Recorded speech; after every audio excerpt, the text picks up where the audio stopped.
우리가 비가 오면 우산을 씁니다. 우산이 비를 막아주죠. 그런데 우산이 찢어지거나 구멍이 났다면, 또는 우산 대만 있고 천이 다 벗겨져 버렸다면 그 우산을 써도 비를 맞을 수밖에 없죠.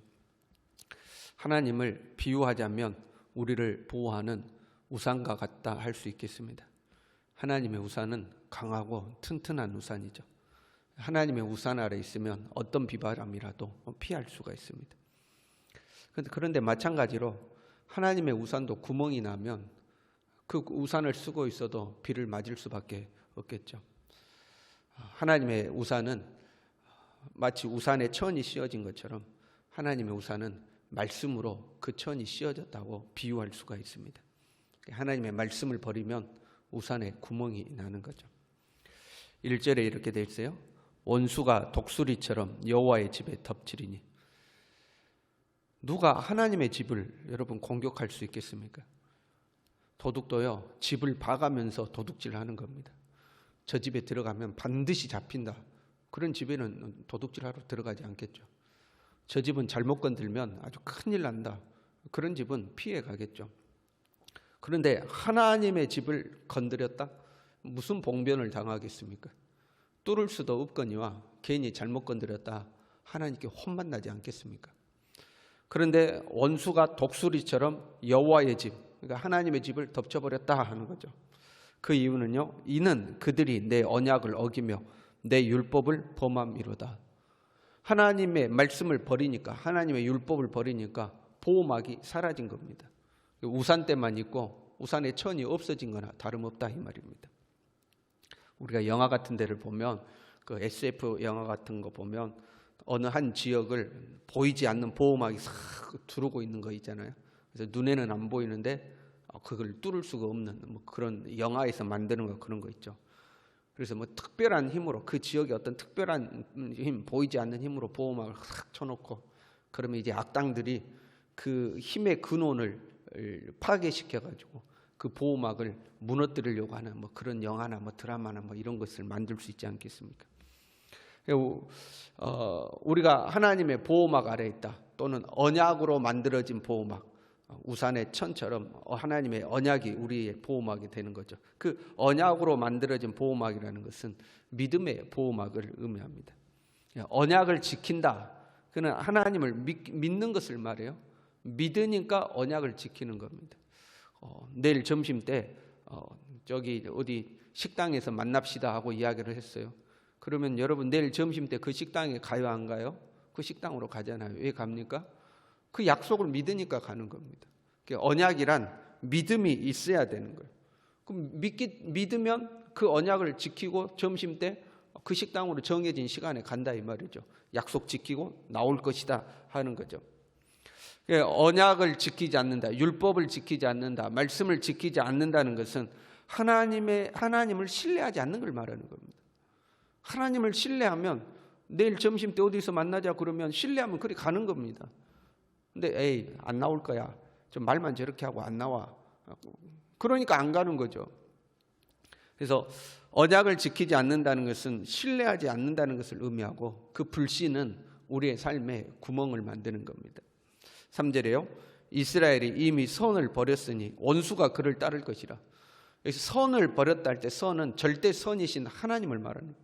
하나님을 버렸으니까 하나님이 없는 곳에 악한 것들이 오는 것은 당연한 거 아니겠습니까? 선을 버렸으니 원수가 그들을 뒤쫓아온다 하는 거죠. 이들은 어떻게 하나님의 말씀을 버렸는가? 4절에 이렇게 되어 있습니다. 왕을 세웠으나 내게서 난 것이 아니라. 왕은 하나님이 지명하여 세우게 되어 있습니다.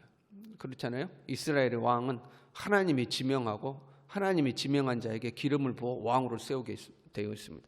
그런데 자기들 보기에 마음에 드는 사람들을 왕으로 세운 거예요. 너희들이 왕이라고 세워놨는데 내가 세운 것이 아니라, 내게서 난 것이 아니라는 거예요. 자기들 보기에 좋은 사람을 이제 왕으로 세워놓은 거예요. 왕뿐만 아니라 지도자도 마찬가지죠.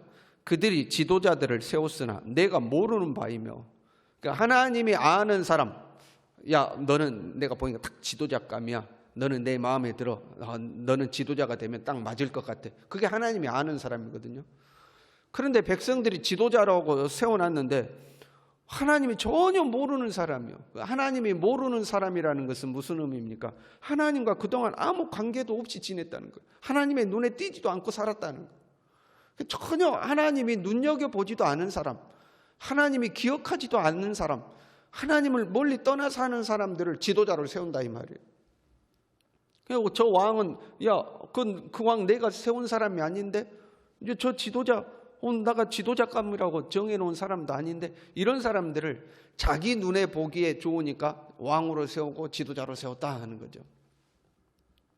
우리도 대선을 이제 앞두고 있죠. 여러분 하나님께 기도하며 선택할 수 있어야 돼요. 내 마음에 드는 사람이 아니고 하나님이 누구를 선택하실 것인가 이걸 우리는 기도하고 하나님의 뜻을 헤아려야 되겠죠. 이 하나님의 언약, 하나님의 말씀을 지킨다는 것은 단순히 머릿속으로 말씀을 암송하는 것, 그것을 의미하는 게 아니고 내 삶의 선택의 순간에 하나님의 말씀을 따라 선택하는 것을 말하는 거예요. 하나님이 원하시는 사람을 왕으로 세우고 하나님이 원하는 사람을 지도자로 세우는 거예요. 내가 원하는 것이 아니라 주여 주여 하면서 삶의 선택의 순간에는 정작 자기가 원하는 대로 선택하면 안 된다 이 말이에요. 작은 일에서 큰 일에 이르기까지 하나님의 뜻을 구하고 하나님이 원하시는 것을 선택하는 것, 그것이 언약을 지키는 것, 말씀을 지키는 거죠. 내 마음대로 하면요 당장에는 좋아 보입니다. 당장에는 괜찮아 보여요. 그러나 그것은 우리의 삶에 구멍을 만듭니다. 구멍난 우상과 같이 되는 거예요. 우리의 삶이요. 7절에 보세요. 그들이 바람을 심고 광풍을 거둘 것이라. 그럼 바람은 괜찮지 않습니까? 여러분 살면서 바람이 좀 불어야 되죠. 그렇잖아요. 더운 날도 바람이 좀 불어야 되고 바람이 살살살 불어줘야 우리의 삶에 필요할 때가 있어요. 뭘 말릴 때도 바람이 있어야 되고요. 좀 바람이 불어야 먼지도 싹 날아가 버리고요. 바람이 좀 필요해요. 그래서 당장은 바람이 조금 불면 괜찮아요. 그런데 그 바람을 심어서 훗날 광풍을 거둘 것이라 이렇게 되어 있습니다. 지금은 괜찮은 것 같은데 이것이 어느 순간에 광풍이 돼 있어 내 인생을 그냥 확 휩쓸어 버릴 때가 있다 이 말이죠. 지금은 내 마음대로 하는 것이 바람과 같아서 시원할 때 있어요. 속이 다 시원하다 할 때 있어요. 좋아 보일 때가 있어요. 그런데 그렇게 심어놓은 바람은 훗날에 광풍이 되어서 우리의 삶에 불게 되어 있는 거죠. 우리가 하나님의 집에 있다고 괜찮은 게 아니에요. 교회에 왔다 갔다 한다고 괜찮은 게 아니에요. 하나님의 약속을 지키고 살아야 돼요. 하나님의 언약을 지키고 살아야 돼요. 2절에요. 그들이 장차 내게 부르짖기를 나의 하나님이여 우리 이스라엘이 주를 아나이다 하리라. 이제 고난이 찾아오니까 그렇게 이야기하는 거예요. 하나님 우리가 잘하는 사이 아닙니까? 이런 말이에요.